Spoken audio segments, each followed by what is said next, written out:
Tonight, Trump trying to put the nail in Florida Governor Ron DeSantis' campaign coffin. Politico is reporting that the former president and his team are beefing up their efforts in Iowa, hoping to knock DeSantis out of the presidential race once and for all and early.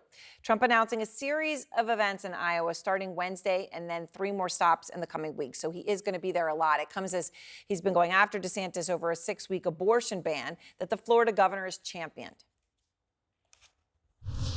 I think what he did is a terrible thing and a terrible mistake. Jeff Zeleny is out front with why this answer is not sitting well with some important Iowan voters. The fact that Trump is leading in polls, he is, but you can't take it for granted. There's so many unknowns with Trump right now. For all of the unknowns in the Republican presidential race, Pastor Mike DeMastis does know this. Donald Trump's grip on many evangelical voters in Iowa remains firm, for now at least. There's a loyalty with Trump and people that follow him that you can't just peel that away from some, but I think that many people in the evangelical community right now are willing to hear from other people. Whether Iowa Republicans are willing to hear from or actually vote for one of Trump's many challengers is the question. The answer could rest inside Iowa churches, where evangelical voters hold considerable sway, and candidates are going to great lengths to win them over. But the former president's latest comments on abortion, calling a 6-week ban a terrible mistake, gives DeMastis pause. For evangelicals, there are probably 4 issues that matter. Life is usually right at the top. You know, I know most people, the way that they evaluate presidential elections is what the gas price is. That's it. But for an evangelical, no. 4 months before Iowa opens the Republican presidential contest, nuances on abortion policy will be at the center of the debate here. We ask all this in the precious name of Jesus. Amen. Amen. Florida Governor Ron DeSantis stood in the middle of a prayer circle during a weekend visit to the Fort Des Moines Church of Christ, where DeMastis is pastor. It's part of the campaign's pressing appeal to Christian conservatives. Our rights are endowed by God. They do not come from the government. South Carolina Senator Tim Scott has long been highlighting his faith, often weaving in Bible verses on the campaign trail. Hallelujah. Thank you, by the way. Thank you. Truth will set you free, John 8:32. With fall harvest season soon at hand, a fresh sense of urgency hangs over the race. While many Republicans are hoping for a fresh start, I think we need new leadership, so I'm eager to see that happen. A deep Trump loyalty remains among evangelicals. I love everything he stands for. Sally Hoffman sees and hears both sides. To me, it's huge for it to have 3 U.S. Supreme Court justices during his term. I'm a big pro-life proponent. I like a lot of what Trump has done in office. His personality concerns me a little bit, but I like what Nikki Haley's doing. I like DeSantis too. So kind of in that range. In 2016, Iowa's evangelicals made up nearly 2/3 of Republican caucus attendees and helped lift Ted Cruz to victory over Trump. While hardly a monolith, these are the voters who could slow or solidify a Trump march to the nomination. For now, DeMastis echoes the sentiment of some others, saying he's undecided, waiting and watching. Trump, with all the litigation that's going on, what's going to happen with that? What's the future? Is he going to receive a felony conviction or not? It does wide open the race for everybody, and I think that's why a lot of these people are still in it. Now, Senator Tim Scott is making faith a central part of his campaign. In fact, he will be beginning a Faith in America town hall momentarily here. Now, former President Donald Trump will also be arriving in Iowa on Wednesday, beginning to test the resilience of those evangelical voters. But Aaron, for now at least, the race in Iowa is a furious one for second place.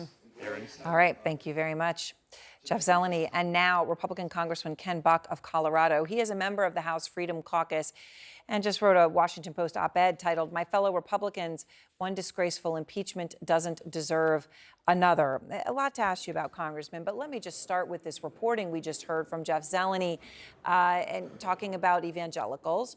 Do you think that this race really is wide open like the pastor in Jeff's piece just said?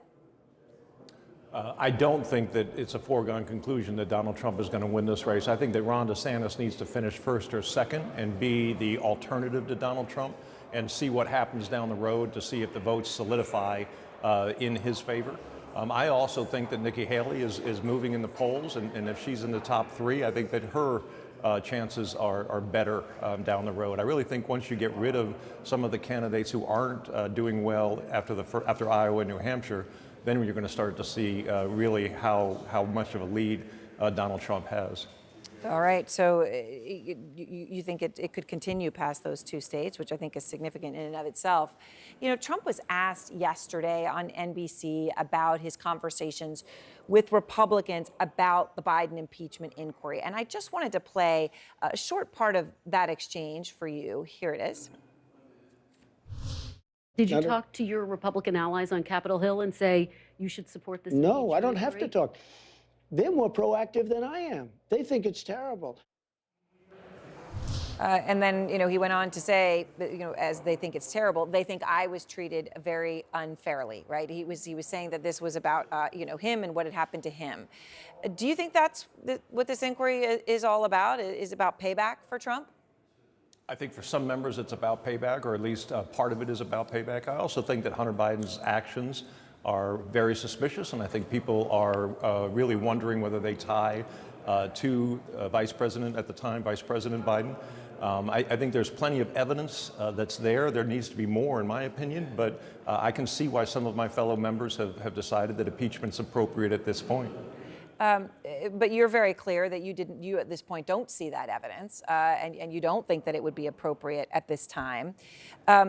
Why do you think they're doing it now? You know, our K-File had uncovered a clip of Kevin McCarthy back when the shoe was on the other foot, saying, and I quote him, in 2019 when the Democrats were going ahead with impeachment, this is the day the nation is weaker because they're doing this. And he continues to say they don't even have a budget. And here we are facing a shutdown, no budget, and yet McCarthy is going ahead and doing this. You floated the motion to vacate his speakership in May. Now you hear things like this. Do you still stand by that? I'm sorry, I missed what you said. I floated a motion to vacate. You floated the motion for McCarthy to vacate in May. Do you still stand by that? I have not said that I think that there will be a motion to vacate, or that I would vote for a motion to vacate at this point.